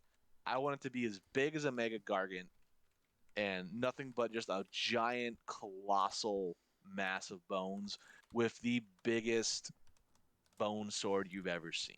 That's what I want. You had me at bone. I agree, because like actually one of the reasons that I love taking the Kron Spine right now, even though it's probably not even the best in OCR because they don't get all that attack, is I hate that OBR does not have like a good punchy monster. The Gothazar, that actually is on my wish list. Give the Gothazar a few more wounds. I feel like they undershot it because they were like, oh, it has a healing mechanic, so 10 is fine. 10 is not fine. It needs a little more than that. 14. 14. 14 is probably a good Same number. points, 14 wounds. Goths are harvester fixed. Yeah. But yeah, it's I think it's probably even less of a problem now, but last season it was like, oh, this is basically just giving your opponent a free point because any sort of focus fire can get it. But I would love like something that feels really tanky, like, because that is one of my favorite parts of Sigmar. I love big centerpiece models. That's why I always bring Katakros. He's not as big as you'd think. I mean, but who don't, right? Like I always I think there's whenever a whole brand bring there. him, whenever I bring him, talking again about people who don't know about OCR Bonereapers, they always point to him and they're like, "Oh, how many wounds does he have? Like 12?" I'm like, "No, 20." And they're like, "What?" And I'm like, "Yeah," and they're like, "Oh, is he a monster?" No. What? Like you think he technically should be, but which like I always felt like he really should just like they should just like kind of like I understand that for monster they're kind of being literal with it, but I think he should get it waived a little bit because I can absolutely see like all the monstrous rampages working for him. Like I can see him yelling at somebody so that they can't issue orders anymore. He should get us. There you go. New book fix. Katakros. Don't give him the monster tag, but he gets his own special heroic rampages or heroic actions. Tactical genius abilities. Yeah. To do things that are similar to monstrous rampages, and also make him count as at least 10 models for Christ's sakes for controlling an objective. Really should be 20, but for Christ's sake, 10. The counting is 2 when you're a 20 wound 420 point model is not okay. Yeah. Make him count for the mechanic I heard, because I do think that 5 is too low, but like the mechanic I heard that I liked is like it counts the model for everybody in his entourage that's alive. I'm so happy you said he has his own Black Parade. It's so great. Maybe have each individual in the base count as 2 or something like that. That would be a fun one. Yeah, I painted him and played him for the Indie Storm tournament back in what was that, June or May or something like that. May, that I went out for. First time I had ever used Katakros, and it was a very strange feeling having a 400+ point unit that I never wanted to see combat. It was so weird to have him be there and be like, "Nope, you're useless in combat unless you're just there to tie somebody down because they can't kill you." So I'm never going to be charging with you unless it's that edge case. It was a very, very weird feeling to have this giant buff machine sit there and do nothing else. I actually don't think he's useless in combat. He can slap, solid, but he's solid. Yeah. And the way I always describe it to people, because people always ask, like, the other question people always ask me who never play OCR Bonereapers, and they point to Katakros, they're like, "Oh, is he good in combat?" And I say, not at full health, but if he gets hurt, he gets very mad. And so I sum it up as, if you come at the king, you better not miss, because if he gets under that 13 wound to 20 threshold, he's probably gonna mulch something. Comic book villain where it's like you're not worth his time until his life's actually threatened. And I love that about him. Unless you Oh, prove to he's- him that you're worth his time, he's not even going to bother to attack you, really. He's going to he's- swing his weapon like once. The pure I swagger. wish I could get him on like a little like a little lawn chair. He's just kind of sitting back, having a couple mojitos. But then when his entourage dies, he's just like, oh. Fine, I'll I- do it. I- I mean, it's I- the I'll do it myself, right? Like, ripping off his shirt, nice. which he does not have. New stretch goal. We make a Katakros that is in a lawn chair, holding a mojito, with the umbrella in it. Well, we can maybe add that once we hit some of these other goals. But... Yeah, let's be at a way to the end. We are. Let's see. We got 23 minutes left. We're still $980 away. It looks like from the second table terrain. Come on, let's get table 2. I want a chance to win terrain. I could use more terrain. My wife would disagree because she'll yell at me if I haven't created terrain in the house. But I want more terrain. I got to run. I think you need to get Kyle yelled at Chat Gang. Donate for yelling. All right, there we go. Donate so I get yelled at. Yes. When I win, not if I win. Mm-hmm. I already called my shot for the Nighthawk Army, though. Actually, you're not saying that the Nagash's hat is phallic too, are you? I mean, everything's phallic if you're brave enough. Everything's Get phallic. your mind off the sweater. All right. That's not an unsurprising comment after the way you took my comment about the Nexus House. Yeah, I'm ruining your night. I get it. You're not. You're making it monumentally better. This is a good night. Speaking of good night, everyone, remember to donate for this great cause and me drawing this Nagash for you live right now. Look at the artistry at work here, everybody. Look at this. You start with the big. This is an artiste. Yeah, you start with the tentpole pieces of the character. What is Nagash? Big hat, big shoulder pads, right? Saturday, he doesn't need to compensate for anything. His big hat is not compensating.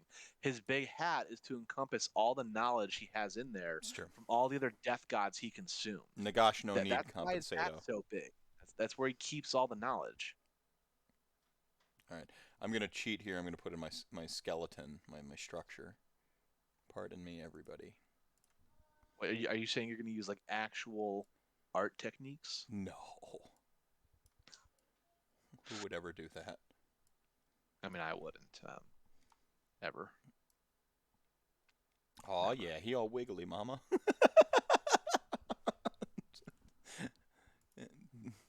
All right. Ulf paints. Ulf the mountain that paints. The details for prize for this block is a table of 3D printed terrain by Crazy Horse Anthony Polcastro. Super high quality prints, very very good prints. And if we get to $5,000, so another $975 in the next 21 minutes, he will donate 2 tables of terrain. So we will draw a second table of terrain. So if you want terrain, make it happen. Make it rain to get terrain. I see what you did there.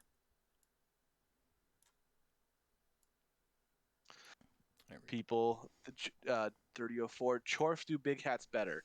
Chorfs do big hats very well, but no one does it better than Nagash. This guy's got fancy color wheels and everything going on. Alice, who was the best Mortarch and why is it Archon? Oh man. I mean, that's a weird way to pronounce Katakros, but I mean, Katakros is my favorite Mortarch, but Archon comes real close. I really love the whole, especially listening to the audiobook of Soul War. I loved the whole, yes, my master type stuff. Mm-hmm. It's so funny how the Mortarchs all hate Nagash, understandably, for what he did to them. But rewarded Katakros them with eternal power. Katakros and Archon are both like, this rocks, dude. Thanks.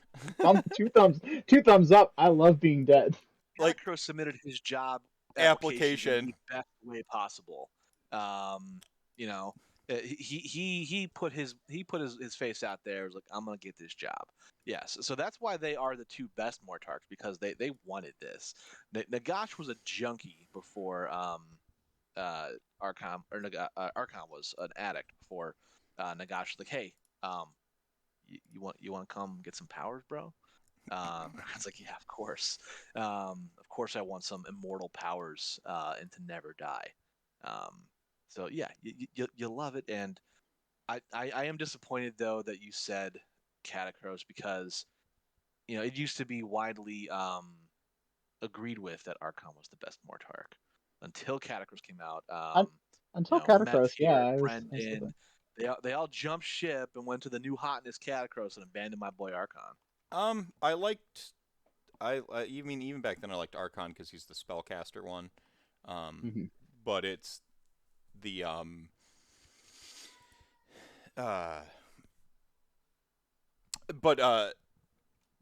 what's her name? Belinda? No, Neff. Neferata has, I think, one of the most compelling stories. I enjoy Neferata. She's good. I mean, we all know who the worst Mortark is, right? I mean, it's Manfred. So I'll say it at once.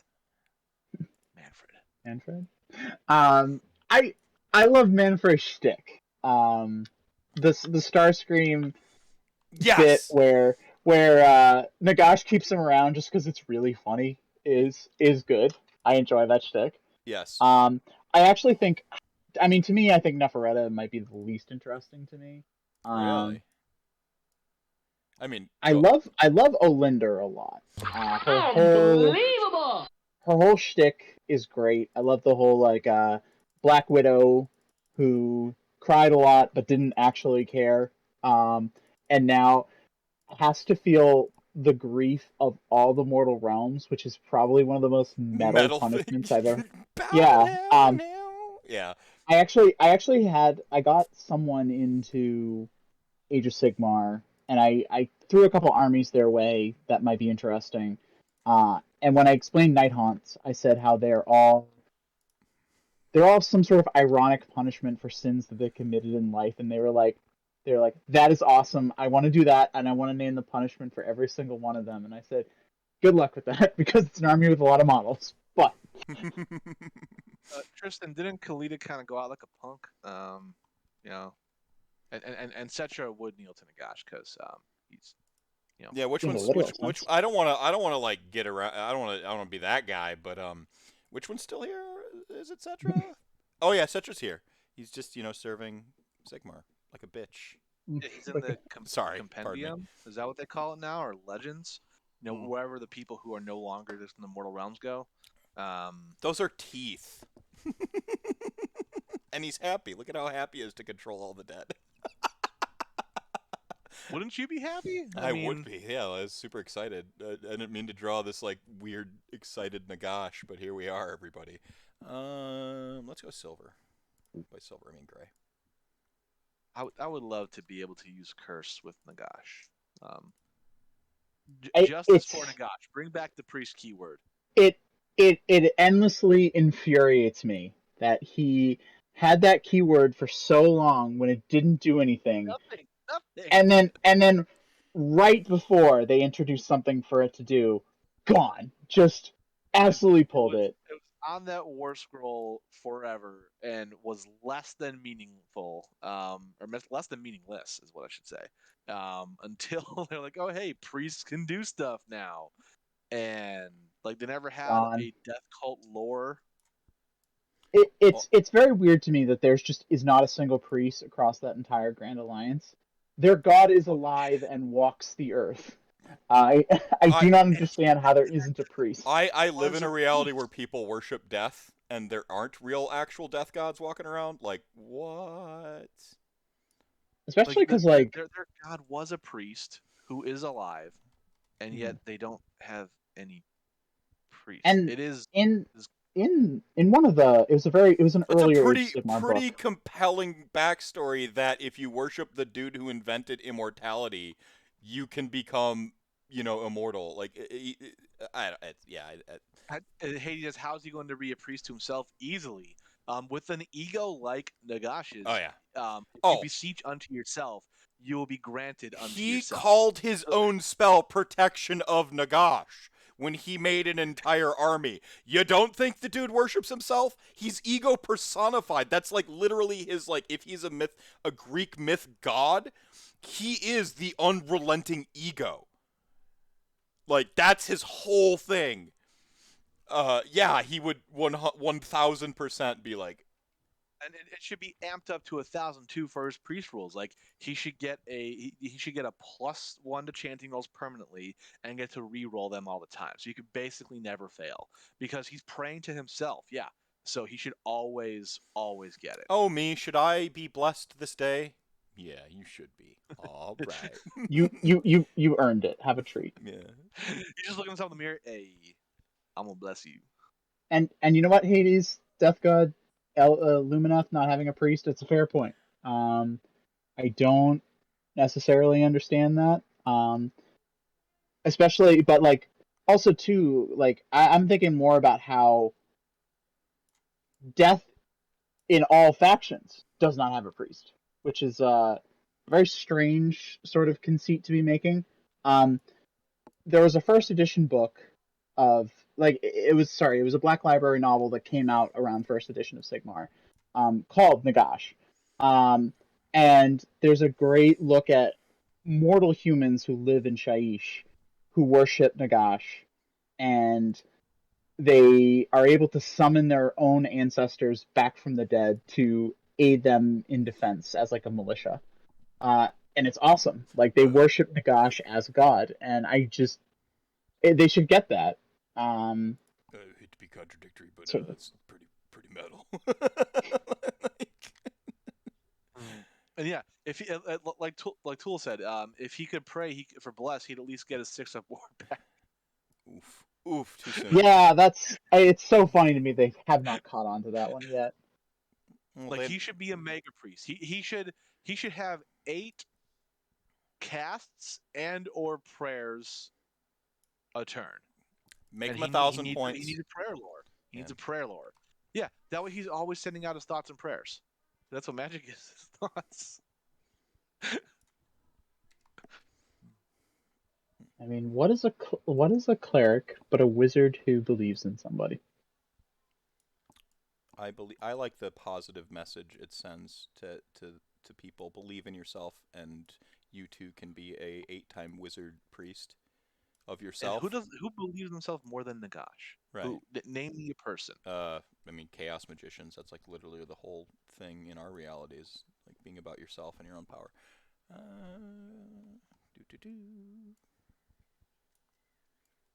People 34. The painting was a stretch goal. Yes. Streamin 56 pushed us over the stretch goal limit within this block to ensure that this one of a kind Mephisto created masterpiece will become his and only his. So do what you do to NFTs and snip it now if you want to look at it later. Yeah, please don't screenshot me, bro. Only in possession of Streamin 56 because they earned it. Yeah, it turns out that's Dan.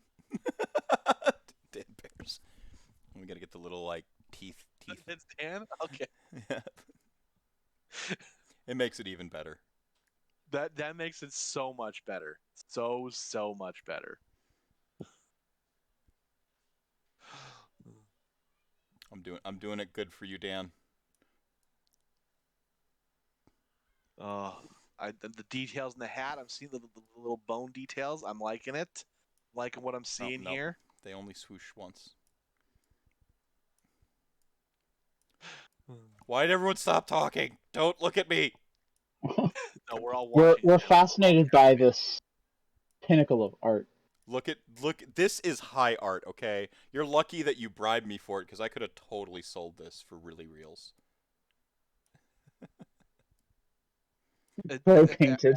What is the best model in OBR, and why is it a Morghast? That's not Katakros.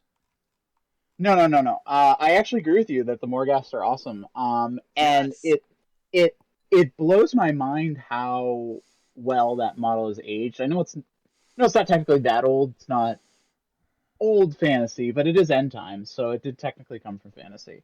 And I really just love the fact how it's the aesthetic for OCR Bonereapers was rather clearly inspired from it. It makes it so this model that is technically from a different game entirely blends in so well because they took some notes from it when designing it. Yeah, I love every bit of it. The first game I actually played against Meph here. When we met, I was running Nagash, Archon, 40 skeletons, a necromancer, and 2 units of Morghast as battle line. Mm-hmm. So I had no, that wasn't even that. I had six Morghasts. I had a 9 model army. I had Nagash, Necromancer, Archon, and 6 Morghasts. Because if you had, they were Deathlords general, you had Morghast battle line. It was the greatest 9 model army in the history of Age of Sigmar, and I will hear nothing else about it. I'll always remember my I won first best tournament. death that tournament, but he beat me. That is true. I dusted his Nagash in the dust off. Thank you, Archon, for the And spell we range. broke a tower. It was so impressive. We broke the terrain. But to be fair, I was only running those 2 Morghast because my Black Knights weren't finished on time. It was supposed to be 10 Black Knights instead. Yeah, I'll always remember my first tournament. I ran Nagash, a Necromancer, two 40-man skeleton units, and five Black Knights because I had to get those last few points in a battle line.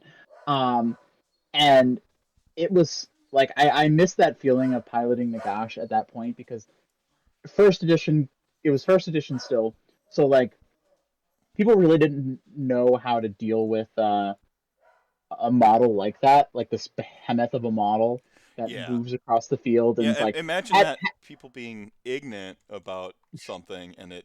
Go ahead, continue. Sorry, go on. Just this giant behemoth moving across the field that casts incredible spells and actually is good in combat too. A lot of people really didn't know how to deal with that. I'll always remember I played against another content creator, Mitzi and Jimbo, who had Gloomspite Gits. And he was just like, he had a very magic heavy list. And then I like unbound one spell, then unbound another. He's like, wait, how many spells can he unbind? And I said, as many as he can cast, which all is of them. 8. All which of is them. which is 8 at this point. And he's like, so I'm not gonna get any spells off. I'm like, probably not. Nope. And he did not. You pay 1,000 points for your wizard, and then you get to cast spells. Okay, loser. It's why in that same time period, I loved that the only thing that could outcast Nagash was Gloomspite Gits, because they were so high on shrooms that once per game they could get anything past him, and it was perfect because it's the Skaven effect. It's how do you outplan for like the most meticulously planning, most insane over the top, ego-driven has when he fights people, he can mostly just wait and not need to fight them at all. How do you deal with that? You just get really high, and like he has no idea what your plan is. It's what, yeah. Very nice mushroom here, Meph. Yeah, it's I thought it was more of a skull. Now the closeout question, since we're nearing the end of our time. Oh yeah, we're coming to the end here. Why does Games Workshop only allow one death faction to be good? Ooh. AKA, why do they at a time? Why do they hate Grand Alliance death and only allow one to be good at a time? Because that's the cycle. Prove me wrong. Because they know what would happen if we got too powerful. Good answer. They fear us. That's the best possible answer. They fear our power. Yeah, they fear our power. I lost which layers their greatest fear is not that death is inadequate. It's that they are powerful beyond measure. I didn't put it on this layer, did I? Oh god, no. Oh no, it's top layer. There it is. Woo, got it back. All right. Well, continue. Don't worry about me. Don't mind me. I'm drawing. My name is Mephisto. Now we are enjoying and I like to do drawings. Gotta go. Which frame? All right. Go behind here, so because his breastplate's like huge. Well, Brendan, if you are in here and can hear us I am now, here. Yes. what is your I know. number one wish for OBR? Oh Lord My of Death. my number one wish for OBR is that Katakros remains beyond unique in the style of the game. The first diorama model, the first model that like really well and truly lost rules and like changed as damage was taken. I would be devastated if that deeply complicated war scroll became, wildly simplified. And Brendan, that's a very good answer. Just say this once. We just try it on for size. I'm going to use more and more warp power. I don't think I can. You're gonna have to say it eventually. I'm not going to have to do anything until this. It's not over until this is over, Kyle. And what are they talking about, Brendan? Why is he? What is he talking about? I don't understand.